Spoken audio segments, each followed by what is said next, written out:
ഈ അല്ലമഹുൽ ബയാൻ എന്ന് പറഞ്ഞല്ലോ. അപ്പം ഈ ബയാൻ എന്ന് പറയുന്നത് വിശാലമായ അർത്ഥസാധ്യതയുള്ള വാക്കാണ്. പിന്നെ ഒരു സംസാരശേഷി മാത്രമല്ല, ലുഗാത്തുകൾ, പിന്നെ സാഹിതീയത, അങ്ങനെ ഒട്ടേറെ മേഖലകൾ വ്യാപിച്ച് കിടക്കുന്നൊരു വാക്കാണ്. അപ്പം ഈ ലോക സാഹിത്യങ്ങൾ ഒരു ഭാഗത്തും പരിശുദ്ധ ഖുർആൻ ഒരു ഭാഗത്തും നിന്നുള്ള ഒരു ഏറ്റുമുട്ടലുണ്ടല്ലോ, അവിടെ എങ്ങനെയാണ് ഖുർആനെ പ്രതിരോധിച്ച് നിൽക്കുന്നത് എന്നുള്ളത് വലിയ ഒരു സാഹിത്യകാരൻ കൂടിയായ സുഹൃത്തിനത് പറയാൻ കഴിയും എന്ന് കരുതുന്നു.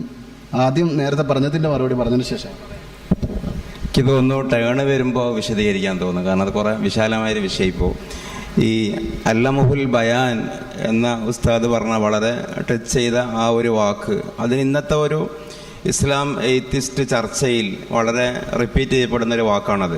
കാരണം ആ ബയാന് ഒരുപാട് വിശദീകരണങ്ങൾ ഉണ്ടെങ്കിലും പുതിയ കാലത്തോട് ഏറ്റവും ആപ്റ്റായൊരു വിശദീകരണം ഭാഷ ഉപയോഗിക്കുന്നതിനുള്ള സിദ്ധി എന്നുള്ളതാണ്. ഈ ഫിലോസഫിയിൽ മനുഷ്യനെ നിർവചിച്ചുകൊണ്ടുള്ള ഒരുപാട് അഭിപ്രായങ്ങളുണ്ട്. ഇപ്പോൾ നമ്മുടെ മന്ദിക്കിൽ പറഞ്ഞൊരു നിർവചനമാണ് ഹയവാൻ നാത്തിക്. അതേപോലെ ഇപ്പോൾ ഈ എന്താ പറയുക, വാലില്ലാത്ത ജന്തു, നട്ടെല്ലിൽ നിവർന്ന് നടക്കുന്ന ജന്തു, സ്വപ്നം കാണുന്ന ജന്തു, സ്വകാര്യതയുള്ള ജന്തു, അതൊക്കെ ഓരോരുത്തർ ഡിഫൈൻ ചെയ്തതാണ്. കൂട്ടത്തിൽ എല്ലാവരും അംഗീകരിച്ചൊരു കാര്യം, മനുഷ്യന് മാത്രമാണ് ലോകത്ത് ഭാഷ ഉപയോഗിക്കാനുള്ള സിദ്ധിയുള്ളൂ എന്നുള്ളതാണ്. ഈ ഭാഷ ഉപയോഗിക്കാനുള്ള സിദ്ധിയുടെ പ്രത്യേകത, ഏറ്റവും ഹൈലി ഇൻ്റലക്ച്വലായ ഒരു ജീവവർഗത്തിന് മാത്രമേ ഭാഷ ഉപയോഗിക്കാനാവുള്ളൂ. കാരണം ഓരോ വാക്കും, പ്രത്യേകിച്ച് അറബ് ഭാഷ ഒന്നുകൂടി ഇതിൽ മുന്തിപ്പുണ്ട്, അത് അടുക്കി വെക്കുമ്പോൾ ആശയം പ്രതിഫലിക്കണമെങ്കിൽ ഒച്ച ഉണ്ടാക്കിയത് കൊണ്ട് ആശയം ഉണ്ടാവില്ല, ഭാഷ പറഞ്ഞാലേ ആശയം ഉണ്ടാവുള്ളൂ. അപ്പോൾ ബുദ്ധിയുള്ളവർക്ക് ഭാഷ പറയാൻ പറ്റുള്ളൂ എന്നുള്ളത്. അപ്പോൾ അവിടെ അള്ളാഹു മനുഷ്യൻ്റെ ഒരുപാട് പെക്യുലാരിറ്റീസ്, ക്വാളിറ്റീസ്, ഫീച്ചേഴ്സ് അള്ളാഹുവിനെ എണ്ണി പറയണം. അതേസമയം എല്ലാത്തിനെയും ഷാമിലാക്കുന്ന ഒരു പൊതുവായൊരു വാക്കാണ് അല്ലമഹുൽ ബയാൻ. കാരണം ഭാഷ പറയാൻ കഴിയണമെങ്കിൽ ബാക്കിയൊക്കെ അതിൽ ഇൻക്ലൂഡഡ് ആയിരിക്കണം. ഈ ചർച്ചയുടെ ഒരു സമകാലിക പ്രസക്തി ഇപ്പം നോം ചോംസ്കിയുടെ ഒരു അക്വറേറ്റ് ഒരു സംഭവമാണ്, പുസ്തകമാണ് ലാംഗ്വേജ് ആൻഡ് എവല്യൂഷൻ, ഭാഷയും പരിണാമവും. അപ്പം അതിൽ മനുഷ്യൻ ഇങ്ങനെ ഉണ്ടായത്, നമ്മളെപ്പോലെയുള്ള മനുഷ്യരുണ്ടായത്, ഈ പരിഷ്കൃത മനുഷ്യന്മാരുണ്ടായത് പരിണാമം വഴിയാണ് എന്നാണല്ലോ ഒരു വിഭാഗം പറയുന്നത്. അപ്പം അങ്ങനെയാണെങ്കിൽ ആ പരിണാമം വഴിയല്ല മനുഷ്യനുണ്ടായത് എന്നതിൻ്റെ ഒരു തെളിവായിട്ടാണ് മുസ്ലിം തിയോളജിസ്റ്റുകൾ അല്ലമഹുൽ ബയാനെ വിശദീകരിക്കുന്നത്.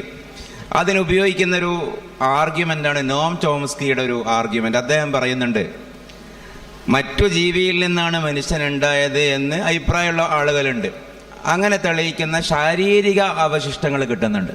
ഇപ്പോൾ നട്ടെല്ല്, തലയോട്ടി, മറ്റെല്ലുകൾ. അപ്പോൾ മനുഷ്യൻ നമ്മളായി വരുന്നത് വരെയുള്ള അതിൻ്റെ പ്രീ സ്റ്റേജുകൾ, അതിൻ്റെ തൊട്ട് മുമ്പുള്ള പല പല ഘട്ടങ്ങൾ എങ്ങനെയാണ് എന്ന് കാണിച്ചു തരാൻ പറ്റുന്ന ഫോസിലുകൾ കിട്ടുന്നുണ്ട്.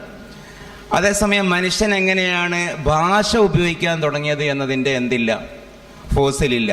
ഇപ്പം ഇവർ നിരീശ്വരവാദികൾ വിശദീകരിക്കാറുള്ളത്, ആദ്യം മനുഷ്യൻ ആ ഗാരം മാത്രം ഒഴിഞ്ഞു, കുറേ നൂറ്റാണ്ടുകൾ, സഹസ്രാബ്ദങ്ങൾ. പിന്നെ ഊകാരം ഒഴിഞ്ഞു, പിന്നെ ഈ ഗാരം ഒഴിഞ്ഞു, പിന്നെ ഗാരം ഒഴിഞ്ഞു. പല രസകരമായ വിശദീകരണമൊക്കെ ഉണ്ട്. മനുഷ്യൻ ആദ്യമായി കമ്മ്യൂണിക്കേഷൻ ചെയ്തത് കൂക്കിയിട്ടിട്ടാണെന്നൊക്കെ പറയുന്നുണ്ട്. ഇപ്പോൾ കോഴിക്കോട് ലോ കോളേജാന്ന് തോന്നുന്നു, എൻ്റെ ഓർമ്മ ശരിയാണെങ്കിൽ 4-5 കൊല്ലം മുമ്പ് അവരുടെ കോളേജ് മാഗസിൻ്റെ പേര് കുയി എന്നായിരുന്നു. അപ്പോൾ അതിൽ അവർ വിശദീകരിച്ചത് അതാണ് പ്രിമിറ്റീവ് കമ്മ്യൂണിക്കേഷൻ. അപ്പോൾ ആ ഉപയോഗിച്ചു, ഉപയോഗിച്ചു, ഈ ഉപയോഗിച്ചു, പിന്നെ ഉപയോഗിച്ചു, പിന്നെയാണ് വ്യഞ്ജനമൊക്കെ ഉപയോഗിച്ചത്. ഇതാണ് പരിണാമവാദികളുടെ ഒരു സാധാരണ ഒരു തെക്കും പൊക്കും ഒക്കാത്തൊരു വിശദീകരണം. പക്ഷെ നോം ചോംസ്കി പറഞ്ഞു അത് സാധ്യമല്ല. കാരണം മനുഷ്യൻ ഘട്ടം ഘട്ടമായിട്ടാണ് ഭാഷ ഉപയോഗിക്കുന്ന ഒരു സിദ്ധി ഡെവലപ്പ് ചെയ്തത് എന്നതിന് ശാസ്ത്രീയമായി തെളിവ് കിട്ടണം. അതില്ലാത്ത കാലത്തോളം ഇതേ വഴിയുള്ളൂ. അദ്ദേഹത്തിൻ്റെ വാക്കിതാണ്, ദ സ്പോണ്ടാനിയസ് മ്യൂട്ടേഷൻ. ബാക്കി മ്യൂട്ടേഷനൊക്കെ സഹസ്രാബ്ദങ്ങൾ കൊണ്ടുണ്ടായ മ്യൂട്ടേഷനാണ്. മ്യൂട്ടേഷൻ എന്ന് പറഞ്ഞാൽ ജനിതക പരിവർത്തനം. അതേസമയം മനുഷ്യൻ ഭാഷ ഉപയോഗിച്ചത് സ്പോണ്ടാനിയസ് മ്യൂട്ടേഷൻ, പെട്ടെന്നാണ്. രാത്രി കടന്നിറങ്ങുമ്പോൾ മനുഷ്യന് ഭാഷ ഉപയോഗിക്കാൻ കഴിഞ്ഞിരുന്നില്ല. അദ്ദേഹത്തിന് അങ്ങനെ പറയാൻ പറ്റുമോ? നിരീശ്വരവാദിയാണല്ലോ. അതേസമയം പിറ്റേന്ന് രാവിലെ എഴുന്നേറ്റപ്പോൾ മനുഷ്യന് എന്ത് ഉപയോഗിക്കാൻ പറ്റി? ഭാഷ ഉപയോഗിക്കാൻ പറ്റി. അങ്ങനെ ആകാനേ നിവൃത്തിയുള്ളൂ എന്നാണ് നോം ചോംസ്കി ലാംഗ്വേജ് ആൻഡ് എവല്യൂഷനിൽ പറയുന്നത്. അത് തന്നെയാണ് ഖുർആനും പറയുന്നത്. ഖലഖൽ ഇൻസാൻ, ആദം അലൈഹിസ്സലാമിനെ സൃഷ്ടിച്ചു. ആദം അലൈഹിസ്സലാം അതിൻ്റെ പ്രീ സ്റ്റേജുള്ള വ്യത്യസ്തമായ ആൾക്കാരിൽ നിന്നുള്ള വ്യത്യാസം വാ അല്ലമഹുൽ ബയാൻ, ഭാഷ ഉപയോഗിക്കാൻ പറ്റി എന്നുള്ളത്. അപ്പോൾ അങ്ങനെ ഒരു പുതിയ ഒരു കോണ്ടക്സ്റ്റിൽ കൂടി വളരെ റെലവൻ്റായ ആലോചന തന്നെയാണ് ഉസ്താദിന് ഏറ്റവും പ്രചോദിപ്പിച്ച ആയത്ത് കൂടി ഇന്ന് ഒരു ആഡ് ചെയ്തതാണ് ആശയം. ഇൻഷാ അല്ലാഹ്.